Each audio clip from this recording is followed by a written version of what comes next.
अप्रैल के डिज़ास्टर के बाद मैंने आपसे सवाल पूछा था, तो आपने एक व्यू ये लिया था कि यहाँ पर अब बहुत अच्छी अपॉर्चुनिटी है बाय करने की, वहाँ से स्टॉक्स चलें। और हालांकि नंबर्स और मैनेजमेंट की बॉडी लैंग्वेज में अभी भी कॉन्फिडेंस नहीं है, लेकिन फिर भी स्टॉक्स नहीं गिर रहे हैं यहाँ पर। आईटी, लार्ज कैप आईटी में खासतौर से अब क्या व्यू बन रहा है जी? अनुज, हमारा हमेशा जो पॉजिटिव रहा है उसका सिंपल दो तीन रीजन है बड़े इंपॉर्टेंट। एक है कि किसी भी इंडस्ट्री में ऐसी हमारी इंडियन कंपनीज हैं जिनकी मोनोपोली ग्लोबल नहीं है किसी भी इंडस्ट्री में, बिना आईटी के। नंबर टू इज ये वो कंपनियां हैं जहां पे कैपिटल वापस करती हैं शेयर होल्डर्स को, आप डाइल्यूट नहीं करती हैं, तो कंसिस्टेंटली बायबैक हुआ, डिविडेंड हुआ, आपकी अर्निंग आपको वापस आ रही है। और ये एक कैश जनरेटिंग मशीन है, आपने देखा इनके मार्जिन इतने हाई हैं, ये सीधा आपने बिलिंग किया, आपने पैसा लिया, कोई इन्वेंट्री रिस्क नहीं है, कोई डिफॉल्ट का ज्यादा रिस्क नहीं है। तो उसको मद्दे लेते हुए इससे अच्छी इंडस्ट्री शायद, और मोस्ट क्रिटिकल इंडस्ट्री है दुनिया में, बैंक कहीं नहीं जा सकती है, रिटेल कंपनी कहीं नहीं आ सकती है, और टेक्नोलॉजी बदलती रहेगी, एआई आएगी तो नई अपॉर्चुनिटी आएंगी। मेरे हिसाब से जब जब करेक्शन हो इनको आप ले लीजिए, अपने पोर्टफोलियो में डाल लीजिए, शॉर्ट टर्म के लिए नहीं, लॉन्ग टर्म के लिए। और बेनिफिट देखिए, आप अगर अनुज जी पिछले 4-5 साल में देखेंगे, बायबैक, डिविडेंड और शेयर प्राइस को देख के आई थिंक ये बेस्ट सेक्टर रहा है इंडियन इकोनॉमी का, और हमें उम्मीद है अगले 5 सालों में भी ये बेस्ट रहेगा। खासकर गवर्नेंस कोई इशू नहीं है, 85 to 90% पे आउट होता है आपके पास में, कस्टमर अमेरिका में है, रूपी डॉलर का तो पैरिटी नीचे जाना ही जाना है, अपने 70 रुपए से 84 रुपए हो गया, 84 से 100 रुपए हो जाएगा अगले 3-4 साल में। वो बेनिफिट आपको लगातार मिलते आ रहा है। इससे अच्छा स्ट्रक्चर क्या होगा? डिमांड सप्लाई ऊपर नीचे होती रहेगी, बट लॉन्गर टर्म व्यू लेंगे, इससे अच्छा सेट इंडियन इन्वेस्टर्स के लिए शायद नहीं मिलेगा as a block of the large IT companies. Okay, अच्छा, by the way Delta Corp अब डाउन फ्रीज पर 10% का फ्रीज लगा है यहाँ पर अब इस समय। अजय, कोई व्यू बन रहा है क्या इस स्टॉक पर?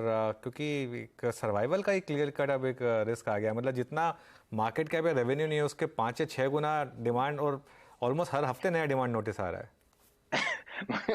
If I was the owner, मैं तो चाबी देता गवर्नमेंट को ले जाके कि भाई आपको ले लीजिए चाबी, रिकवर कर लीजिए, जो करना अपने आप को नोटिस दे लीजिए आप। 21,000 करोड़, इट्स अ जो दिस, बट अनुज जी, ये पॉइंट है, this is a problem of the any company in India today when people से कैपेक्स नहीं होता, ये नहीं होता कि अगर एक तरीके से रेगुलेटरी बहाव आता है तो वो कहां तक ले जाता है कंपनी को। आपने देख लिया, अच्छी बड़ी कंपनी थी, कैसीनो चलाती थी गोवा में, तो उसके साथ में जीएसटी करके, रिट्रोस्पेक्टिव इफेक्ट करके आपने क्या कर दिया। ये एक रिस्क मजाक में हम ले लें डेल्टा को, बिकॉज बेचारा, बट शेयर होल्डर्स के लिए मजाक नहीं होगा शायद, बट द फैक्ट इज कि ये रेगुलेटरी फ्रेमवर्क ये इकोनॉमी के लिए और इन्वेस्टमेंट के लिए ठीक नहीं है। ऐसा रिस्क कोई भी कंपनी उठा सकती है, बिकॉज आप रेगुलेशन रिट्रोस्पेक्टिव चेंज करते हैं, उसमें कंपनी क्या करेगी? आपने एक व्यू लिया आज की, आपने ये किया है, कल को चेंज हो जाता है, तो उसमें आपको डिमांड आती है भी, कंपनी खत्म हो जाती है। तो मेरे हिसाब से आई थिंक गवर्नमेंट को सिंपैथेटिक व्यू लेना ये चाहिए, इंडस्ट्री चलती रहे, जेन्युइन इश्यूज को पार्क करिए। आपने देखा टेलीकॉम में करके क्या मिला, डुओपली हो गई है इस सिस्टम में। तो ब्रॉडर देखते हुए इसको विड्रॉ करना चाहिए, इस पर टेम्परेंस लानी चाहिए, और जीएसटी अथॉरिटी को थोड़ा सा सोच समझ के काम करना चाहिए कि इतनी बड़ी कंपनी आपने, मुझे समझ नहीं आया कि जीएसटी डिमांड उसकी टर्नओवर से ज्यादा कैसे हो सकती है किसी की, मुझे अभी तक समझ नहीं आया है। वही सबसे बड़ी पहेली है इनफैक्ट, इस टाइम की या फिर इस साल की। अ, अच्छा, बैंकों पर आते हैं। Ajay, good morning. Good specially morning. सरकारी बैंक, क्योंकि आपको याद होगा पिछले हफ्ते ही वो फ्राइडे को जो यूबीएस की रिपोर्ट आई तो एक शॉक लगा, और उस रिपोर्ट में ये उल्लेख किया हुआ था कि शायद यहाँ पर हायर डिफॉल्ट्स आते हुए दिखाई देंगे। अब तक के जो नंबर्स हमने देखे हैं, एसेट क्वालिटी में सुधार देखने को मिला था। ये ऐसा क्या पढ़ा जा रहा है जिसको लेकर थोड़ी सी चिंता है, और आप कितना इत्तेफाक रखते हैं उस रिपोर्ट से, और आपका स्टांस सरकारी बैंकों में क्या रहेगा? देखिए, ये बड़ा क्लियर है कि जो अनसिक्योर्ड लोन्स हैं वो हमेशा शुरू में नहीं नजर आते हैं, 3 से 5 साल के लैग के अंदर में उनका इफेक्ट आता है इसके सिस्टम में। पहली बार आप लोन लेते हो, पहली कुछ इंस्टॉलमेंट आप जरूर दे देते हैं, दूसरी इंस्टॉलमेंट आप अगर नहीं भी दे पा रहे हैं कहीं और से लोन लेकर देते हैं, बट 2-3 साल के बाद में जो अनएम्प्लॉयमेंट है, लोअर एम्प्लॉयमेंट है, एक्सेसिव इंटरेस्ट रेट का खर्चा है, वो सब मिला के जब आता है तो इम्पैक्ट 2-3 साल आता है। तो ये कॉग्निजेंस हमको लेना चाहिए। प्रॉब्लम अनसिक्योर्ड लोन्स की नहीं है, प्रॉब्लम ये भी है कि मिक्स बैंक का चेंज होते जा रहा है लगातार। आपने कॉर्पोरेट लोन तो ऑलमोस्ट, सिक्योर्ड लोन तो ऑलमोस्ट जीरो करते आ रहे हैं, अनसिक्योर्ड लोन्स के ऊपर में अब फोकस करते आ रहे हैं। रिस्क बहुत रियल है, मैं ये नहीं कहूंगा इमीडिएट रिस्क है, 2 साल बाद ये रिस्क आपको नजर आता आएगा, जैसे मुद्रा लोन देखेंगे वही आएगा रिस्क। इसमें 2 साल बाद में कुछ बैंकों में बहुत जबरदस्त रिस्क आएगा, और खासकर नेशनलाइज्ड बैंक, बिकॉज उनका collection apparatus is not as strong की जैसे प्राइवेट बैंक का है, कि फ्लेक्सिबिलिटी है, सेटल कर लेते हैं आके आपके साथ में, जो भी हम सुनते हैं मार्केट में कि कलेक्शन एजेंट आता है सेटल करता है वगैरह, वो फ्लेक्सिबिलिटी नहीं है पीएसयू बैंक के पास में।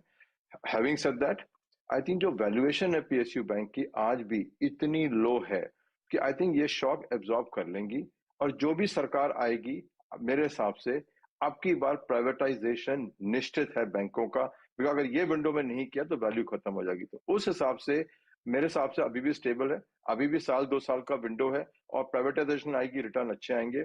तो सेम स्टोरी बाकी पीएसयू में भी है कि अगला जो 5 साल आएगा सरकार का, आई थिंक वो प्राइवेटाइजेशन का आएगा। उस हिसाब से पीएसयू बैंक्स में आई थिंक सेफ्टी है कि आपको 1-2 साल में प्रॉब्लम नहीं आएगी, तीसरे चौथे साल में आएगी, पर तब का तब देखेंगे।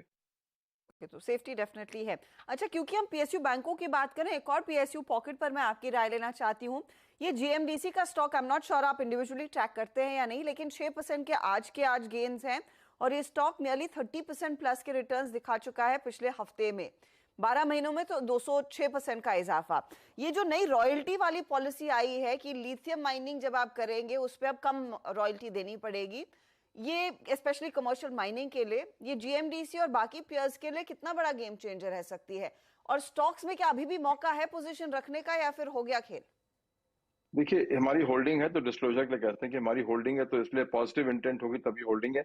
लिथियम तो खैर बहुत बाद में आएगी स्टोरी, उसकी जब खुलेगी 3-4-5 साल के बाद में। I think the real story जैसे जीएमडीसी वगैरह में, एक तो रिकवरी ऑफ प्राइसेस, और दूसरा है कि जो गुजरात गवर्नमेंट ने पॉलिसी बनाई है कि आप मिनिमम डिविडेंड हमको 30 से 40% कैश फ्लो का डिविडेंड देंगे, आप हमको री इन्वेस्ट नहीं करेंगे। आई थिंक उसको देखते हुए जब ये पॉलिसी आई थी 6 महीने पहले, तो कई निवेशक ने इन्वेस्ट किया था, हमने भी किया था इन्वेस्ट। आई थिंक ये वो लेटेंट रिकवरी है, जैसे आपने एनएमडीसी में देखा, मेटल प्राइसेस रिकवर करी है और डिविडेंड के ग्रोथ के ऊपर में स्टोरी बन रही है। तो मेरा शायद कहना आपका सही हो सकता है कि लिथियम की स्टोरी पे लोगों ने लिया हो, बट जो हम लोगों ने निवेश किया था वो डिविडेंड की थ्योरी में किया था कि रॉ मटेरियल की जो उनकी मटेरियल प्राइसेस हैं लोस पे हैं, इससे रिकवर करेंगी, और अगर मिनिमम डिविडेंड गारंटीड होगी तो उसके अंदर में आपका काफी अच्छी डिविडेंड यील्ड मिल जाएगी शेयर प्राइस के अलावा। आई थिंक यही शायद मुझे लगता है यही स्टोरी यहाँ भी चल रही है, और यही स्टोरी एनएमडीसी में चल रही है। तो और काफी तगड़ा प्ले देखने को मिला है इन कंपनियों में, जीएमडीसी, एनएमडीसी, इनफैक्ट नाल्को, जो भी जुड़ा हुआ है इन माइनिंग रिलेटेड एक्टिविटी में, उन सब में अच्छा खासा इजाफा बनता दिखाई दिया है। अच्छा, अब कंजम्पशन थीम पर भी एक राय मैं आपकी लेना चाहूंगी अजय, क्योंकि इस स्पेस को लेकर आप हमेशा से दरअसल काफी वोकल रहे हैं, और आपकी तेजी की पोजीशंस भी पहले थी। इस फेस्टिव सीजन में ज्यादा कमाल कहां पर होगा? क्या वो ऑटो कंपनियां कर दिखाएंगी, या फिर जो रियल एस्टेट एंसिलरीज हैं and the likes of Polycab, वहां पर कुछ कमाल देखने को मिलेगा जो शायद अर्निंग्स में भी डिलीवर होगा? आई थिंक रिटेल में दो लेग्स हैं बड़े क्लियरली। एक है जो कंपनी जो माल बनाती है, एक है जो कंपनी माल बेचती है। जो माल बेचती वाली रिटेलिंग कंपनी, उस पर तो हमारा स्टैंड काफी दिनों से नेगेटिव रहा है, कंटिन्यू नेगेटिव रहा है। आपने एवेन्यू मार्ट का रिजल्ट भी देख लिया कि क्या निम्न रिजल्ट आया है। उसमें सबसे बड़ी कंपनी ऑफकोर्स रिलायंस है, उसका भी देखेंगे क्या रिजल्ट आएगा रिलायंस रिटेल का। तो रिटेलिंग में तो हमारा कंसिस्टेंट नेगेटिव है, ट्रेंड सरप्राइज करता है हमेशा, बट वो टाटा की कंपनी है तो उनको अलग रखिए, बट बाकी रिटेलिंग में बिल्कुल ही नेगेटिव है। जो पॉजिटिव है, आई थिंक ऑटो सरप्राइज करेगा सेल्स में, बट मार्जिन पे आई थिंक डिसअपॉइंट करेगा। जो हम बाजार में इंडिकेशन देख रहे हैं, जो लोअर एंड की मास इकोनॉमी कार्स हैं और जो मीडियम कार्स हैं, डिस्काउंट बहुत जबरदस्त अभी फेस्टिव सीजन के अंदर ही शुरू हो गए डिस्काउंट। तो आप सोच सकते हैं नवरात्र के बाद में इनके डिस्काउंट क्या होंगे। अगर नवरात्र में इतना डिस्काउंट देते हैं तो उसमें मुझे लगता है कि अक्टूबर दिसंबर क्वार्टर में मार्जिन ऑटो कंपनी का काफी डिसअपॉइंट करेंगी। बाकी कंज्यूमर कंपनी जो अपनी एमएनसी कंपनियां हैं, आई थिंक वो अपना स्टडी पाथ पे रहेंगी, बट ये ध्यान रखिएगा कि ऑटो कंपनी शायद मुझे लग रहा है खासकर कार कंपनी और स्कूटर कंपनी ये डिसअपॉइंट करेंगी मार्जिन पे आपको अक्टूबर दिसंबर में। तो मार्जिन थोड़े से डिसअपॉइंटिंग हो सकते हैं, वो डिस्काउंट का इम्पैक्ट आएगा, भले इनके वॉल्यूम्स में पिकअप देखने को मिले।